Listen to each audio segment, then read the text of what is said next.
Bonjour à tous, je suis le pasteur Christophe Fabrec de l'Église Providence. Merci de nous suivre en ligne et d'écouter ce message. Nous savons qu'il va être pour vous une source de bénédiction. Alors on vous souhaite une bonne écoute et on vous dit à très bientôt. Bonjour à toutes et à tous, je suis heureux de vous retrouver cette semaine. Bonjour aux internautes également qui nous rejoignent. Vous êtes avec nous ce matin. Et on est dans cette série de messages « Seigneur, augmente notre foi ». Qui a déjà écouté plusieurs messages de la série « Seigneur, augmente notre foi ». Donc ça veut dire que vous étiez là les semaines qui précèdent. Il y en a encore un cette semaine, il y en aura encore d'autres. Et à chaque fois, on veut aborder un angle un petit peu différent. Moi, quand on parle de la foi, je suis toujours émerveillé par la foi des enfants. Je me souviendrai toujours de ce moment où je rentre. J'étais pasteur à Dunkerque à ce moment-là. Je rentre d'une journée où j'avais été visiter des gens qui étaient malades, qui étaient coincés à la maison. Et il y a notamment une dame que je visite qui avait un petit Yorkshire. Et je suis allergique aux poils de chien, de chat et tout ça. Et je rentre, c'était mon dernier rendez-vous, je rentre avec des yeux rouges gonflés du gars qui fait une crise d'allergie. Et mon garçon qui est petit à ce moment-là, je sais pas, il doit avoir 6-7 ans peut-être, il me voit rentrer, pour lui, papa, il pleure. Et j'ai beau lui expliquer que ça va, j'ai pas mal, je suis pas triste, lui, il voit un père qui pleure. Il me dit, papa, je vais prier pour toi. Je dis, ok, prie pour moi. Il monte sur moi, il me voit faire, il met ses mains comme ça sur mes yeux. Jésus, tu guéris papa, maintenant. Amen, terminé. Les yeux, instantanément, reviennent nickel, plus de douleur, plus de crise, rien du tout. La foi des enfants. Les enfants ont une foi incroyable. Ça me rappelle cette histoire également, c'est un pasteur qui... il a une famille et ses enfants, ses enfants lui réclament un chat. Ils veulent absolument un chat parce que tous les autres enfants du quartier ont un chat. Il finit par céder, il trouve un chat, il le ramène à la maison, les enfants sont comme des dingues, ils font des câlins au chat, ils jouent avec le chat devient un membre de la famille, on lui trouve un prénom, il a sa petite maison, sa gamelle, ses jouets, ses outils, bref, le chat fait partie de la maison. Sauf que ce chat, il a un petit problème, c'est que par rapport aux autres chats du quartier, c'est encore un petit chaton, et il n'est pas très téméraire, et les autres chats du quartier l'embêtent. Alors le papa, il a encore une idée de génie, il se dit, mais il faut qu'on rende le chat plus téméraire, faut qu'on forge ce chat. Par exemple, les autres chats, ce qu'ils font, c'est qu'on a un arbre dans notre jardin, ils sont toujours en train de monter dans l'arbre, de sauter de branche en branche, ils font les malins devant notre petit chaton. Donc nous, ce qu'on va faire, on va prendre une échelle, on va prendre le chaton, on va aller le mettre dans l'arbre et on va encourager notre chaton à sauter de branche en branche comme les autres. Vous êtes d'accord les enfants? Ouais papa. Tout le monde dans le jardin. Met l'échelle, porte le chaton en haut d'une branche, plus haut possible. Puis là, ils redescendent, ils encouragent le chat. Vas-y, petit chaton, vas-y, petit chaton. Le petit chaton, il commence à marcher de branche en branche. Il essaie de sauter. Il réussit une branche de branche. Il monte. Et d'un seul coup, ce qui devait arriver arriva. Le chat tombe. Il se coince entre deux branches. Inaccessible avec l'échelle, on ne peut plus le rattraper. Oh, catastrophe, les enfants pleurent. Papa, qu'est-ce qu'on va faire avec le chaton? Qu'est-ce qu'on va faire? Papa pasteur, encore une idée de génie. Il dit, allez au garage, allez me chercher une corde. Il y a la grosse branche qui est là, en fait, on va réussir, on va attacher la corde à cette branche-là, on va accrocher ensuite la corde à la voiture. Moi, je vais tirer, ça va faire plier comme ça la branche et on pourra attraper le chat. Ça va le libérer. Ok, les enfants, ils y vont, hop, un nœud, la corde, tout ça, la branche, on tire, et papa, tout doucement, il a sa voiture, et il roule tout doucement, et puis la branche plie, le papa, il roule encore un peu, la branche plie un peu plus, et ce qui devait arriver arriva. Crac! Paf! La branche se redresse d'un seul coup, le chaton est propulsé dans les airs et il disparaît. Toutes les histoires ne se finissent pas bien. 2 semaines plus tard, papa pasteur est en visite dans une famille de l'église qui habite le quartier. Il sonne à la porte, la dame elle vient ouvrir et, surprise, oh surprise, il voit son chaton dans l'entrée. Alors il est un peu gêné. Et du coup, il engage la conversation. « Oh, vous avez un petit chat ?»« Oui, j'ai un petit chat. »« Ça fait longtemps que vous l'avez ?»« Ça fait 2 semaines. »« Ah bon ? Vous l'avez eu où ? Vous l'avez acheté comment ? Tout ça. »« Oh, pasteur, vous n'allez jamais croire ce qui est arrivé. »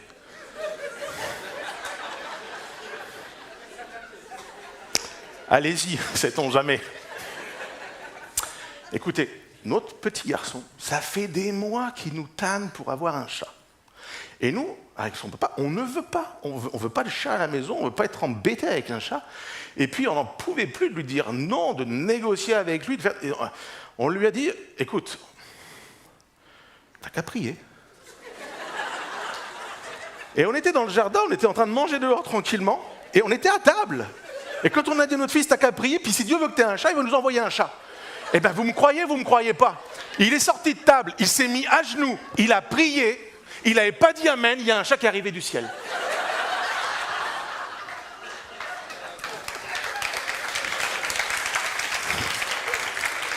Morale, il y en a qui se disent, mais qu'est-ce qui se passe ici ce matin? Morale de l'histoire, je vais quelque part, rassurez-vous. Morale de l'histoire, Dieu peut répondre de manière surprenante aux prières que tu fais monter, mais il ne risque pas de répondre aux prières que tu ne fais pas monter. Prions.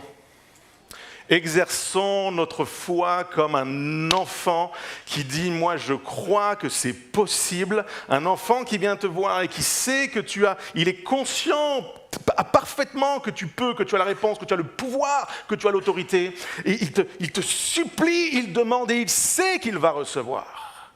Je veux avoir cette foi d'un enfant. Il y a dans la Bible un passage qui m'a vraiment interpellé quand je méditais sur la question de « Seigneur, augmente notre foi ». Il y a un homme qui a impressionné, on ne parle pas d'un enfant, mais il y a un homme qui a impressionné Jésus par sa foi. Il avait une foi d'enfant et ce qu'il a exprimé à Jésus a vraiment interpellé Jésus. On va lire ensemble, si vous voulez bien, dans l'évangile de Matthieu au chapitre 8. Je lis à partir du verset 5. Il est écrit ceci. Comme Jésus entrait à Capernaum, un centenier l'aborda, le priant et disant « Seigneur, mon serviteur est couché à la maison, atteint de paralysie et souffrant beaucoup. » Jésus lui dit « J'irai et je le guérirai. » Waouh! Aussi simple. Le centenier répondit « Seigneur, je ne suis pas digne que tu entres sous mon toit, mais dis seulement un mot et mon serviteur sera guéri. Car moi qui suis soumis à des supérieurs, j'ai des soldats sous mes ordres, et je dis à l'un, va, et il va. Et l'autre, viens, et il vient. Et à mon serviteur, fais cela, et il le fait. Après l'avoir entendu, Jésus fut dans l'étonnement, et il dit à ceux qui le suivaient, je vous le dis en vérité, même en Israël, je n'ai pas trouvé une aussi grande foi. Or, je vous déclare que plusieurs viendront de l'Orient, de l'Occident, seront à table avec Abraham, Isaac et Jacob dans le royaume des cieux. Mais les fils du royaume seront jetés dans les ténèbres du dehors où il y aura des pleurs et des grincements de dents. Puis Jésus dit au centenier, va, qu'il te soit fait selon ta foi. Et à l'heure même, le serviteur fut guéri. Amen. Dis seulement un mot. Dis seulement un mot, c'est le titre de mon message ce matin, je l'extrais simplement du passage que l'on vient de lire. Et je prie que nous soyons habités de cette foi qui est capable de dire, non pas par mimétisme, non pas pour faire comme, etc., mais habités de cette certitude profonde et ancrée. Dis seulement un mot, Jésus. Un mot de toi et tout change. Et j'aimerais décortiquer ce passage et essayer de comprendre comment ce centenier, comment on fait pour en arriver là.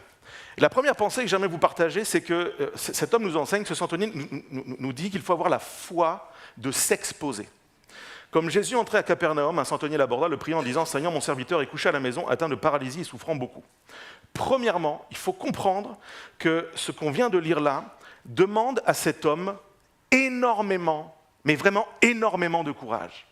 Il est directement identifié par l'auteur, on le présente directement, ce n'est pas un homme aborda Jésus, le centenier. Le centenier, je sais qu'on est dans une ville de militaires, ça va sans doute parler à quelques-uns, mais c'est un gradé de l'armée. C'est un homme qui a 100 hommes, centenier 100 hommes sous ses ordres. C'est un homme qui, d'après l'histoire, on nous dit que les centeniers souvent avaient démarré comme simples militaires, en gros tout en bas de la hiérarchie, et qu'ils s'étaient distingués par des actes de courage, de bravoure, de persévérance. Ce sont des gars qui avaient vraiment, ils avaient livré des batailles, ils avaient été courageux, ils avaient vraiment fait des choses que d'autres ne faisaient pas. Et donc à cause de ça, ils avaient eu de l'avancement et on leur avait confié des responsabilités. Et là, cet homme, en fait, c'est un homme donc, qui dirige 100 gars. Il est connu, il est reconnu, il est scruté, il est respecté, il est admiré. Les gens le voient, les gens savent qui c'est.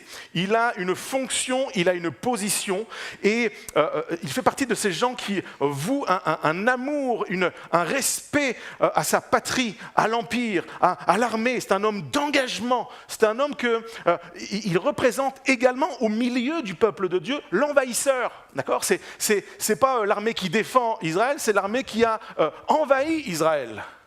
Donc il est dans un rôle qui est particulier.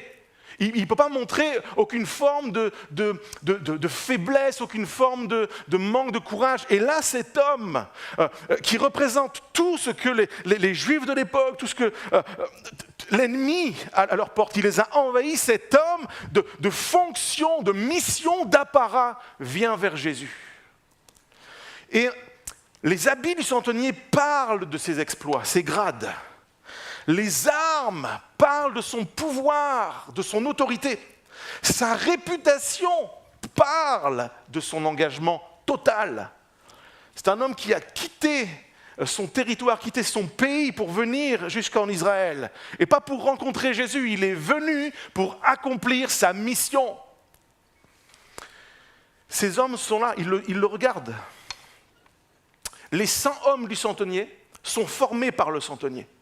C'est-à-dire que ce qu'il fait, ce qu'il dit, ce qu'il manifeste va avoir un impact sur ces hommes.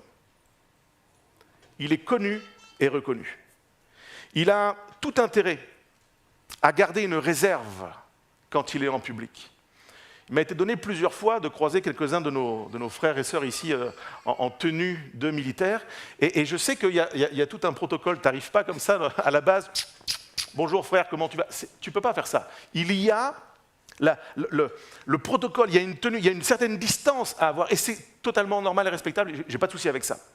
Mais là, le centenier fait quelque chose il vient renverser le code, il vient renverser la table de la bien-pensance. Il vient s'exposer. Et il va exposer quelque chose que l'on appellerait de la vulnérabilité. Il vient et il prie et il dit « Seigneur ». C'est un Romain, encore une fois, il faut se remettre dans le contexte. Pour les Romains, Jésus n'est pas Seigneur. C'est un magicien. C'est un charlatan. C'est un gars qui fait du spectacle. Le centenier vient s'exposer, il vient exposer sa vulnérabilité, et quelque part, en prononçant Seigneur, c'est pas, vous savez, des fois on prie, on dit Seigneur à toutes les sauces, là, il prononce un mot qui parle d'autorité, il vient se placer sous l'autorité de Jésus, Seigneur. Il se rend vulnérable. Logiquement, ça devrait être l'inverse. Lui, il vient, il renverse tout, et il l'appelle Jésus Seigneur. J'ai écrit ceci, se rendre vulnérable aux yeux des autres pour rejoindre Christ est la meilleure chose que nous puissions faire. J'aimerais le dire à quelqu'un ce matin. Malgré ton ancienneté, ton histoire, ton témoignage, tes exploits, ce que tu as vécu avec Dieu, malgré ta fonction, ta position, n'aie pas peur de te rendre vulnérable. N'aie pas peur de ce que les autres peuvent penser de toi parce que tu demandes la prière. N'aie pas peur de prier Dieu. N'aie pas peur de louer Dieu. N'aie pas peur de t'approcher de Jésus. N'aie pas peur de reconnaître ta faiblesse. N'aie pas peur de reconnaître ton état. N'aie pas peur à cause d'une fonction, d'une position. Seigneur, je viens et je me rends vulnérable. Quelques années de ça, il y avait je ne sais pas si vous avez vu ça, c'était sur une chaîne du câble, mais il y avait une émission qui s'appelait les Angel Music Awards. Et avec Dan Luiten, avec qui j'ai le plaisir de jouer, on a été nominé avec toute l'équipe au Angel Music Awards. C'est une cérémonie qui récompense les artistes chrétiens pour les chants qu'ils ont faits, etc. Et donc cette cérémonie se passe à l'Olympia, c'est filmé à la télé. Et donc on est là-bas et la co-présentatrice de l'émission s'appelle Natacha Saint-Pierre. Pour ceux qui la connaissent, c'est une artiste francophone, québécoise, qui vit en France mais qui fait une carrière magnifique.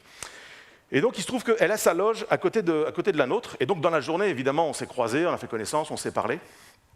Et alors qu'on lui témoigne de ce que l'on fait, alors elle nous découvre, elle découvre la musique de Dan, elle découvre les chants, elle découvre tout ça. Et dans une conversation, vraiment, on peut lui témoigner, lui partager notre foi. C'est pas juste on fait des chansons pour faire chanter des gens, c'est notre foi qu'on met dans nos chants, la foi dans un Dieu qui est puissant, qui sauve, qui guérit, etc. Et dans un moment de grâce, elle Elle s'ouvre, elle me raconte une portion délicate de son histoire que je ne vous partagerai évidemment pas ce matin. Elle me partage un bout de son histoire. Et je lui dis simplement, est-ce que tu accepterais que je prie pour toi? Elle me dit, ben oui. Et donc je me retrouve dans les loges de l'Olympia, dans un couloir, à prier pour elle. Et on fait toute la soirée se termine, et puis à la fin de l'émission, à la fin du tournage, on se retrouve tous dans le hall avec les artistes, avec les présentateurs, les techniciens, et puis on est là pour célébrer la soirée. C'était une belle soirée, on est content, on se réjouit. Et elle demande, elle était retournée à sa loge, elle sort de sa loge, elle revient et elle demande à parler à tout le monde. Alors le producteur dit, vas-y, je t'en prie, elle prend une chaise, elle se monte dessus. Puis elle dit, vraiment, je voudrais vous remercier parce que je ne connaissais pas votre monde, votre univers, et vraiment, j'ai été, comment vous dites, j'ai été béni. J'ai été béni par votre foi. Elle me donne envie de connaître ce Dieu-là. Vulnérabilité. Elle n'a pas... Tu as les caméras, tu as les photos, tu sais que tu pourrais perdre quelque chose. Vulnérabilité pour s'approcher de Jésus. Je crois que quels que soient nos titres, nos fonctions, nos positions, n'ayons pas peur de l'image, de qu'est-ce que les gens vont dire, qu'est-ce que les gens vont penser. Ne pense pas. Et puis si quelqu'un pense de toi que tu es faible, que tu es nul, que tu as tout faux, que tu n'es pas bien, que tu es un sale gars, une sale fille, tout ce que tu veux, mais que ça ne t'empêche pas de t'approcher de Jésus. Même si c'est vrai, parce qu'il le dit, je ne suis pas digne. Donc il est même conscient de son état. Mais même que tu n'es pas digne, approche-toi de Jésus. Ayons cette foi, premièrement, avant même de demander, avant de recevoir, avant de quoi que ce soit, il faut s'exposer. L'étape numéro 1 pour une foi qui va être augmentée, qui va vivre des miracles, c'est de s'exposer. Je viens partager ce qui est difficile, je viens partager ce qui me fait du mal. J'ai écrit ceci, la vulnérabilité ouvre la porte de la possibilité. Donc je ne veux pas me faire passer pour ce que je ne suis pas, je veux accepter de m'exposer. Le centenier, premièrement, donc, a eu la foi de s'exposer, mais deuxièmement, il a eu la foi de demander. Seigneur, mon serviteur est couché à la maison, atteint de paralysie et souffrant beaucoup. Jésus lui dit, j'irai et je le guérirai. Le centenier répondit, Seigneur, je ne suis pas digne que tu entres sous mon toit, mais dis seulement un mot et mon serviteur sera guéri. Moi, cet homme, il me rend fou. Il vient voir Jésus. Il a compris quelque chose. Jésus peut. Ce qu'il ne sait pas, c'est si Jésus veut. Parce qu'il sait que lui, il n'est pas digne, et peut-être que ça se passe au mérite. Peut-être qu'il faut être un bon chrétien pour que Jésus intervienne. Peut-être qu'il faut avoir fait quelque chose de glorieux. Peut-être qu'il faut avoir donné dans les boîtes aux lettres à l'arrière, scanner les QR codes et donner beaucoup d'argent. Peut-être qu'il faut être inscrit quelque part. Peut-être qu'il faut prendre un tour et faire la queue. Peut-être. Non. Il ne faut pas tout ça. Cet homme, il va, et Jésus lui dit, ok, directement. C'est conversation simple, question-réponse. Pas 8 heures de prière, mon serviteur est malade, il souffre beaucoup, ok, je viens le guérir. Qui se serait contenté de ça? Menteur. Moi, Jésus qui te dit, ok, je viens. T'as prévu quoi à manger ce midi? Dites-le moi. Jésus est là physiquement. Il te dit, ok, écoute, on termine le culte, j'arrive. Qu'est-ce que tu fais? Ah, je vous ai mis en panique là. Là, il y a du monde qui panique. Hein. J'irai, je le guérirai. Si Jésus me dit ça, Jésus présent physiquement dans la pièce me dit, ok, j'arrive chez toi. Déjà, je pose la question, est-ce que ma fille a rangé la maison ce matin avant de partir? Non mais, quel honneur! Jésus veut aller chez toi pour, pas du tourisme, pour répondre à une demande que tu as faite. C'est il va aller guérir la personne qui est malade chez toi. Moi, je ne sais pas vous, mais je trouve ça exceptionnel. Et le gars dit non. Je viens te faire une demande, mais ta réponse ne me satisfait pas. Et non pas qu'elle n'est pas assez bien, elle est trop bien. La réponse que tu veux donner, que tu veux m'accorder, la réponse que tu as pour moi, elle est au-delà de ce que je peux accepter. Parce que je ne suis pas digne. Je ne suis pas digne que tu entres sous mon toit.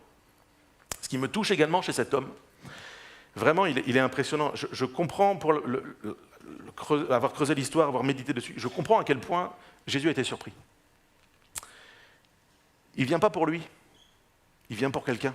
Donc il met sa propre réputation et son image en jeu, et pas pour son fils unique ou son épouse adorée, pour un serviteur dans sa maison. C'est même pas un haut gradé de l'armée que... Non, un simple serviteur dans la maison. Le gars va s'exposer pour quelqu'un qui ne peut pas aller vers Jésus. Frères et sœurs, j'aimerais nous encourager les uns les autres. Je suis sûr que tout le monde ici ce matin, vous avez dans le cœur quelqu'un qui aurait besoin que Jésus intervienne. Vous avez quelqu'un à la maison, quelqu'un dans votre famille, quelqu'un au travail, quelqu'un dans votre entourage, quelqu'un dans vos amis, qui est peut-être malade au sens physique, il est couché, il est à l'hôpital, il ne peut pas venir, c'est compliqué de venir, peut-être même qu'il porte de la culpabilité de ne pas pouvoir venir. Peut-être vous connaissez quelqu'un qui est prisonnier de quelque chose, qui aurait vraiment besoin que Jésus le libère, fasse tomber ses chaînes, le délivre.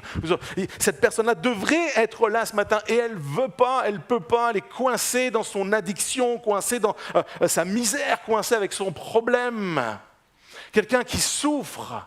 Et toi, comme le centenier, tu es touché par la souffrance de cette personne. Ce fils, cette fille, ce mari, cette épouse, cet ami, ce collègue de travail. Il y a quelque chose qui est là.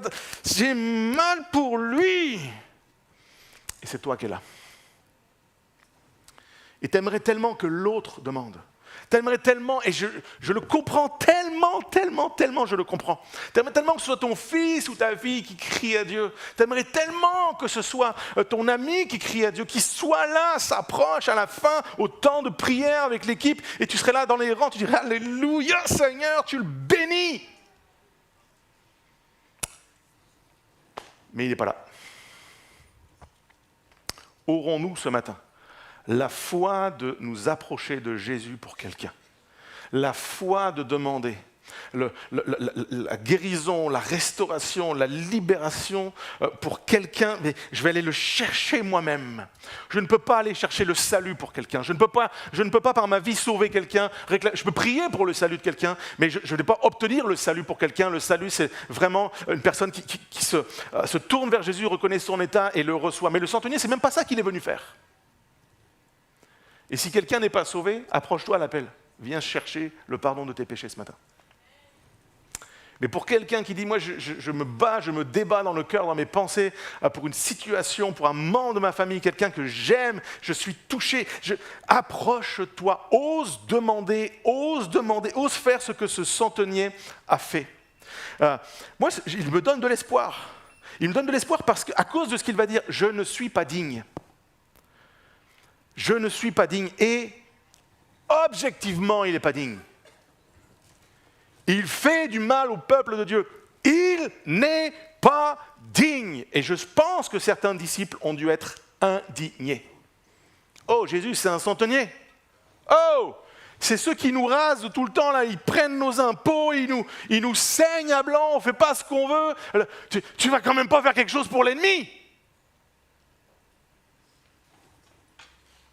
Objectivement, le centenier n'est pas digne. Et des fois, on peut être comme ça. Il y a quelqu'un qui a vraiment un besoin, et on aimerait d'abord qu'il plie les genoux devant Jésus, qu'il se repente de ses péchés, et après, Dieu pourrait le bénir. Et Jésus nous montre que ça ne se passe pas toujours comme ça. Ce n'est pas une excuse pour faire n'importe quoi, mais ça ne se passe pas toujours comme ça. Je ne suis pas digne. J'ai écrit ceci, même quand on ne se sent pas digne de recevoir la grâce de Dieu aime à trouver le chemin de nos maisons et de nos cœurs. Et je le dis à quelqu'un ce matin qui ne se sent pas digne, permets à la grâce de Dieu de te rejoindre, et si tu pries pour quelqu'un qui n'est pas digne de recevoir, prie quand même pour lui. Seigneur, augmente ma foi pour avoir cette foi qui croit que même celui qui n'est pas digne, même si je ne suis pas digne, je peux m'approcher et je vais demander. En fait, aucun de nous n'est digne par sa vie, par ses mérites, par ce qu'il aurait fait, par sa fonction, son image ou je ne sais pas quoi. Aucun de nous ne peut prétendre à recevoir quoi que ce soit. Tout n'est que grâce. Tout n'est que grâce. Cette grâce va me pousser à faire des choses, à régler des affaires dans ma vie, c'est sûr. Ce n'est pas mon sujet ce matin.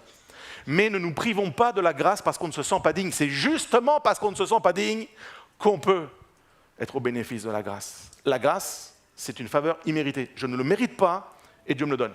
Alléluia. La foi de demander pour quelqu'un. Et cette parole dit seulement un mot. En fait, derrière cette demande, cet homme, il croit qu'en fait, Jésus n'a même pas besoin d'être physiquement dans la maison pour que ça se passe. Quelle leçon, mes amis! Combien de fois on s'est dit, si seulement Jésus était présent physiquement là, tout à l'heure au temps d'appel. Imagine Jésus physiquement présent en chair et en os. Et j'invite l'équipe de prière et il y a Jésus au milieu. On passe de 300, 400 personnes ce matin à 1800, 2000, 1 million, je ne sais pas combien.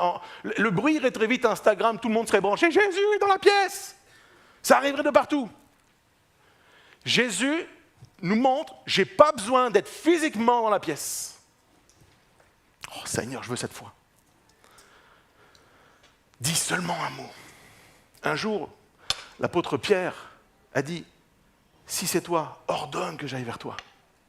Dis juste un mot. Sur ta parole, je jetterai le filet. Il faut que l'on s'attache, frères et sœurs, à la parole. Il faut qu'on la serre sur nos cœurs. Il faut qu'on prie sur cette parole. Il faut que cette parole vienne s'enraciner dans nos vies et produire un fruit de foi. Jésus est l'auteur et le rémunérateur de notre foi. La foi vient de ce que l'on entend et ce que l'on entend vient de la parole de Dieu. Il faut que je serre cette parole sur mon cœur pour ne pas pécher et pour croire que juste avec un mot, mon serviteur peut être guéri. J'ai écrit ceci, j'ose m'approcher de Jésus.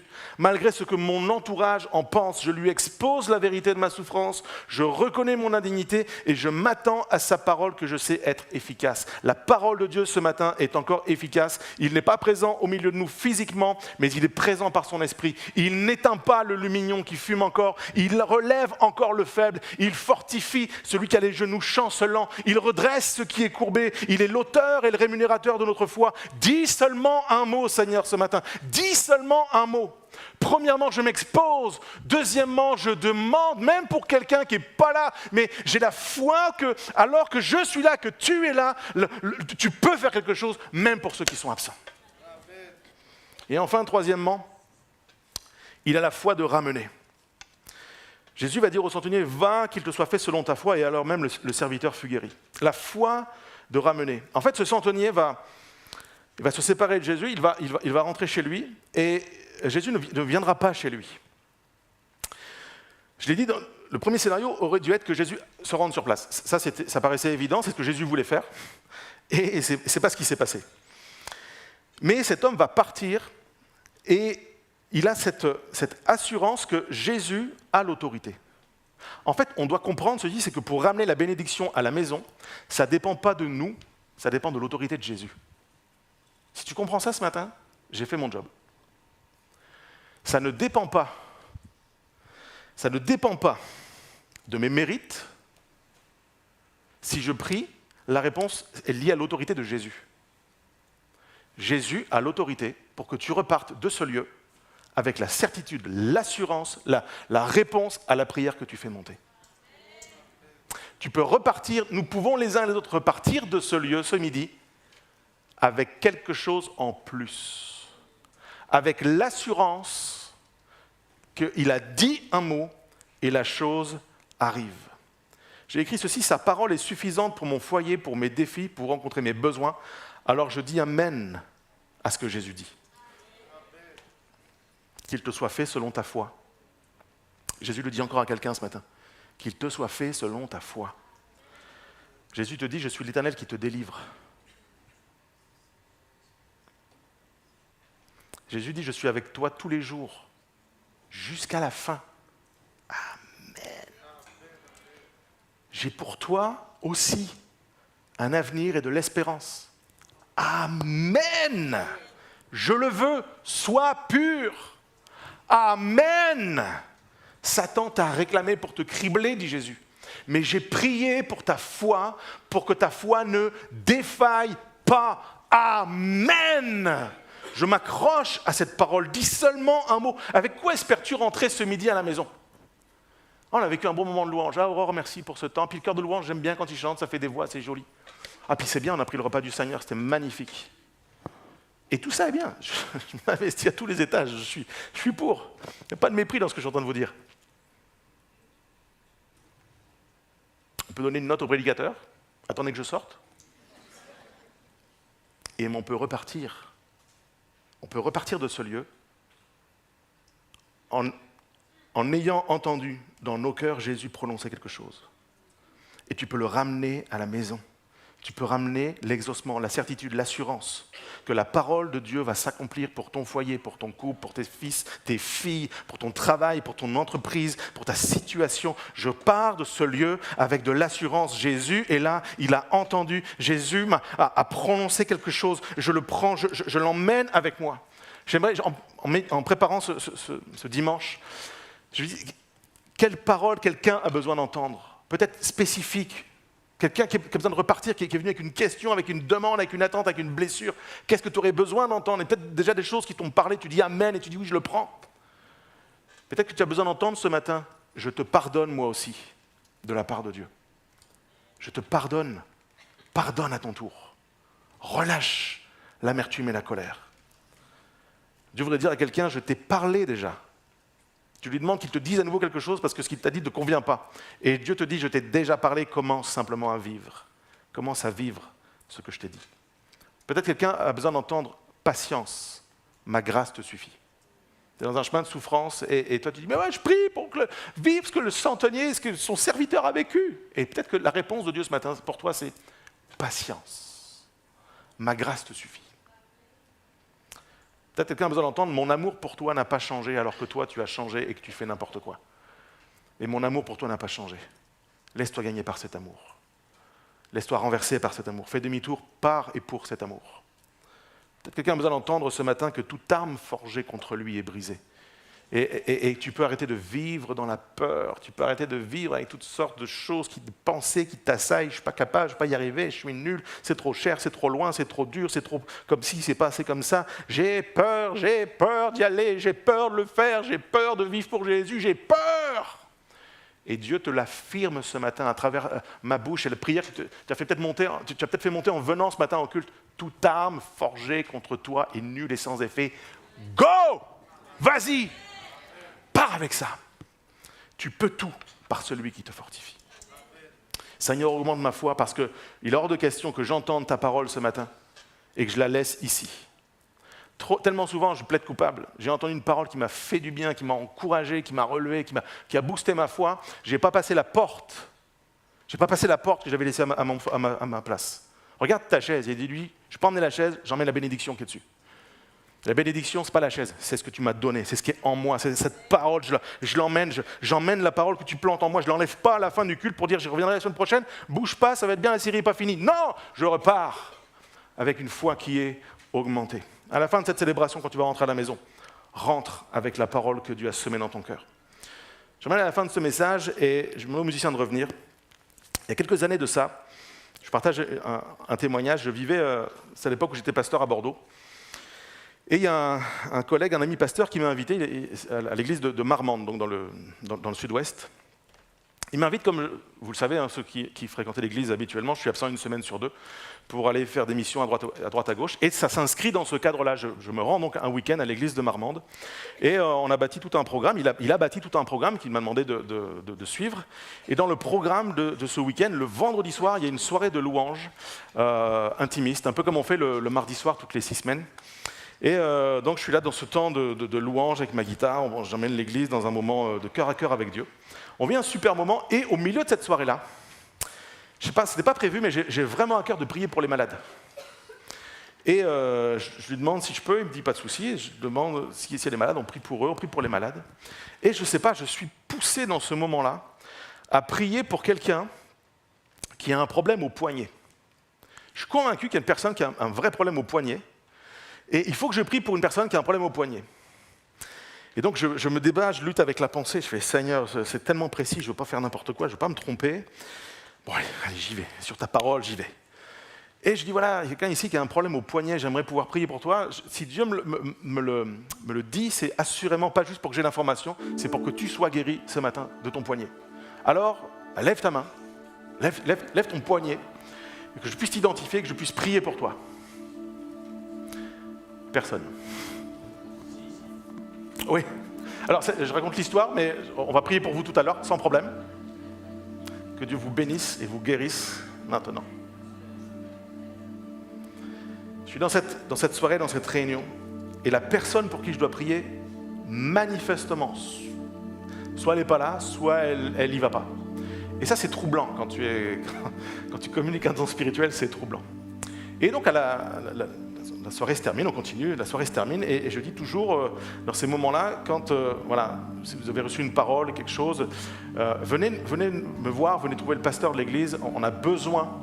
On ne sort pas des paroles comme ça du chapeau pour faire plaisir à des gens. On reçoit quelque chose, on l'éprouve dans nos cœurs, on le plonge dans le filtre de la parole de Dieu, on s'assure que ça ne va pas à l'encontre de ce que la Bible enseigne, on l'amène avec beaucoup d'amour, beaucoup de foi, pour que les gens puissent s'en saisir, mais si la parole que l'on communique ne touche jamais la cible, alors on a un problème. Le problème, c'est le canal, c'est la réception entre Dieu et moi. Peut-être je me trompe. Et donc c'est pour ça qu'il est important, quand on pratique les dons spirituels, de s'assurer qu'une parole qui est communiquée, elle est vraiment communiquée à quelqu'un et qu'elle porte un fruit. Quand vous recevez une parole ici, un dimanche ou un autre jour de la semaine, qu'elle s'accomplit, venez nous le dire. C'est hyper important. C'est édifiant, c'est encourageant, c'est une source de témoignage, ça augmente la foi. Bref, ce soir-là, personne ne vient me voir non plus à la fin pour me parler de son poignet. Je me dis, mais mince Seigneur, j'étais tellement sûr. La journée du samedi se passe, je fais un temps de ressourcement pour les bénévoles, un temps de formation avec les leaders, je fais une réunion de jeunesse le soir, je donne ma vie au complet. Personne ne vient me voir pour l'histoire du poignet. Je suis tellement déçu. J'avais débriefé avec le pasteur, je lui dis, mais quelqu'un est venu te voir pour l'histoire du poignet? Non. Ok, là, je me suis planté. Ça peut arriver. Pardon Seigneur, je crois à ta grâce, je me suis planté. J'ai mal entendu ta voix, j'ai mal compris ce que tu voulais dire. C'est terrible. Dimanche matin, j'arrive au culte. Le pasteur vient voir et me dit, Jérém, truc de dingue. Truc de dingue. Vendredi soir, j'ai filmé quelques morceaux de la soirée avec mon téléphone que j'ai retransmis sur Facebook en live. Et dans ce moment de prière, il y a une dame dans sa cuisine, occupée à sa vaisselle, qui tombe sur la vidéo et qui a un problème au poignet. Et quand tu as dit « lève ta main », elle avait ses mains dans son liquide vaisselle, elle a levé sa main, elle a été guérie. Elle vient m'écrire ce matin pour me dire, elle attendait d'être sûre que ce ne soit pas juste passager ou que... Mais elle m'a écrit, plus de douleur, terminé. Douleur chronique était là depuis longtemps. Terminé. Alléluia, Seigneur, augmente ma foi sur une parole inspirée, une parole qui vient du ciel, croire qu'elle va s'accomplir. Même si tu as les mains dans la vaisselle, même si tu n'es pas dans la pièce ce matin, et je m'adresse à toi qui regarde, qui suit ce culte en vidéo. Tu n'es pas avec nous physiquement, mais là où tu es, toi aussi, Dieu peut te guérir, te bénir, te libérer et te sauver. J'aimerais le dire à quelqu'un qui a un proche qui n'est pas présent, qui a besoin de la même chose, ramène ça aussi à la maison. Là, une parole de foi, une parole qui va faire la différence dans la vie de celui, de celle qui a besoin. Je veux m'appuyer sur cette parole de Jésus qui a envoyé « Va ». C'est pas juste qu'il te soit fait selon ta foi. Il y a une notion de ramener. Va, qu'il te soit fait selon ta foi. Je termine également avec un dernier détail qui n'en est pas un. Le centenier va dire ceci. Moi qui suis soumis à des supérieurs, j'ai des soldats sous mes ordres, et je dis à l'un va, à l'autre, et il va, l'autre vient, et il vient, et mon serviteur fait cela, et il le fait. En fait, le centenier a beau être centenier, il a beau avoir des galons, des grades, et tout ce que tu veux. Il a beau être observé, avoir le sens de l'autorité, du mérite, du courage, être une autorité, etc. Cet homme n'a pas perdu le sens de l'autorité. Cet homme n'a pas perdu le sens de la hiérarchie. Cet homme respecte et honore les autorités. Et je crois que dans notre génération, pour que notre foi augmente et que l'on vive la puissance et la grâce de Dieu, un des éléments peut-être qui bloque cette croissance, c'est notre manque de reconnaissance et de soumission aux autorités. Ouais, je sais que ça pique un peu.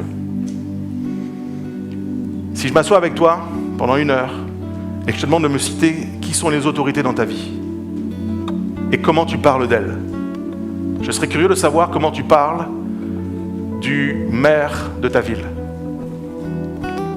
Comment tu parles du gouvernement de ton pays. Comment tu parles des pasteurs de ton église qui sont une autorité spirituelle que Dieu a établie également? Comment tu parles de ton patron? Comment tu parles des gens qui ont une position d'autorité? Cet homme est centurion, hein. Et après l'histoire avec Jésus, il est resté centurion. Il comprend ces choses. Et tous les frères et sœurs qui travaillent pour l'armée ici comprennent ça. Tu dis un ordre et j'exécute l'ordre. Je me soumets à l'ordre. Je ne suis pas là pour revenir 15 fois sur pourquoi on fait ceci, pourquoi on fait cela. Je ne suis pas d'accord. Non! Il y a un respect pour l'autorité parce que c'est un principe que Dieu a établi. Et je ne peux pas vivre par la foi si je ne supporte pas l'autorité. Je ne peux pas vivre l'accomplissement d'une parole de quelqu'un qui est en autorité sur ma vie si je n'accepte pas, si je ne célèbre pas, si je ne prie pas pour les autorités. Frères et sœurs, je ne prêche pas pour ma paroisse, je ne prêche pas pour moi, vraiment. Bénissons nos autorités. On en a une ici, qui s'appelle Christophe Fabreg, qui est le pasteur principal et le président de l'association cultuelle de l'église Providence. Il n'est pas là, je suis très à l'aise, et puis s'il était là, je serais très à l'aise aussi. Mais bénissons-le dans la prière. Je ne sais pas dans quelle ville tu habites. Bénis le maire, la maire de ton village, de ta ville. Bénis ton patron. Là, on va prendre un temps de prière. Bénis ton patron. Ouais, mais tu sais pas, il est dur. Pense au centenier. C'était pas plus simple. Je veux prier pour les autorités et les bénir et les reconnaître. Amen. Est-ce qu'on pourrait se lever ensemble? J'aimerais sceller ce moment par la prière et j'aimerais... J'ai demandé à Aurore, dans l'équipe de louange, qu'on puisse prendre ce chant Dieu de providence avant de le chanter, avant de croire que Dieu est celui qui pourvoit, avant de proclamer, de sceller notre prière avec ce chant qui est une prière. Tu es le Dieu qui pourvoit, je le crois. Et je crois que tu vas pourvoir, je crois que Dieu va pourvoir ce matin aux besoins des uns et des autres. Je ne vous ai pas oublié, frères et sœurs, qui avaient un problème au poignet, qui avaient levé la main tout à l'heure avant même la fin de ce message. Je prie que Dieu vous bénisse, qu'à l'heure même, vous soyez guéris, restaurés et rétablis. Je veux prier pour les malades ce matin, alors qu'on a nos yeux fermés dans cette salle. Peut-être vous à la maison, j'aimerais vous inviter à vous saisir par la foi de ce temps, de ce moment, de croire que Jésus est présent par son esprit et qu'il t'y va, qu'il te soit fait selon ta foi. Tu peux rentrer à la maison avec l'exaucement de ta prière. Mais pour ça, avant, j'aimerais te demander, sans qu'il y ait une voix qui passe au-dessus d'une autre, mais juste un doux murmure de prière et que tu commences à bénir les autorités. Je ne veux pas te prendre en otage, tu ne veux pas le faire, tu ne le fais pas. Mais j'aimerais t'inviter, si ton cœur est touché, tu dis je veux que ma foi elle augmente et je veux avoir cette foi qui impressionne peut-être même Jésus, mais pour ça je veux reconnaître mes autorités. Et il n'y a pas que Jésus en autorité, oui Jésus, et le nom qui est au-dessus de tous les autres noms, mais entre lui et nous, il y a peut-être d'autres noms et je dois les bénir. Ma foi n'est pas en eux, je n'ai pas la foi dans mon patron, je n'ai pas foi dans ceci ou dans cela, mais je veux bénir et reconnaître l'autorité. Je veux me réconcilier avec l'autorité. Je veux admettre qu'il y a l'autorité, que c'est bon sur ma vie. Et je veux bénir cette autorité. Commence à bénir l'autorité que Dieu a placée dans ton histoire. Reconnais-la simplement. Et maintenant, alors qu'on est en train de prier, j'aimerais t'encourager à exposer à Dieu. Dire j'ai besoin de ceci ou de cela. Tu peux citer à voix basse quelqu'un de ton entourage. N'aie pas peur de qui est à droite ou à gauche. Qu'importe. Commence à prier toi aussi. Tu vas vers Jésus comme le centenier. Tu n'es pas plus digne, tu n'es pas plus qualifié, tu n'es pas plus théologique, tu n'es pas plus tout ça. Seigneur Jésus, vois mon serviteur, mon fils, ma fille, mon père ou ma mère, mon frère, ma soeur, mon ami, quelqu'un que je connais et prie ce débat. Il est en souffrance, il n'est pas là, il a besoin de toi. Dis seulement un mot, Seigneur. Dis seulement un mot dans mon âme. Fais résonner une parole dans mon cœur. Ramène une parole que j'ai entendue. Je puisse prier là-dessus et croire, Seigneur, que dans le nom de Jésus, oui, encore aujourd'hui, les malades sont guéris, les captifs sont libérés, les perdus sont sauvés, ceux qui sont écroulés se relèvent. Et Seigneur, je crois que je ramène cette parole. Ma foi augmente ce matin parce que j'ai cette foi qui croit qu'en s'exposant, en demandant et en ramenant, en respectant et en honorant les autorités, mon Jésus amène sa vie dans ma vie. Oh Père, je te prie pour chaque situation, chaque famille, chaque histoire dans ce lieu ce matin. Nous proclamons que ton nom est suffisant et que tu agis. Tu es le Dieu qui pourvoit. Alors ce matin, oui, on veut le prier et on veut le chanter. On veut te célébrer, Père, dans le nom de Jésus. Nous adressons nos prières. Que ton nom soit glorifié ce matin. Que ton nom soit élevé. Tu es le Dieu qui pourvoit, Jésus. Amen.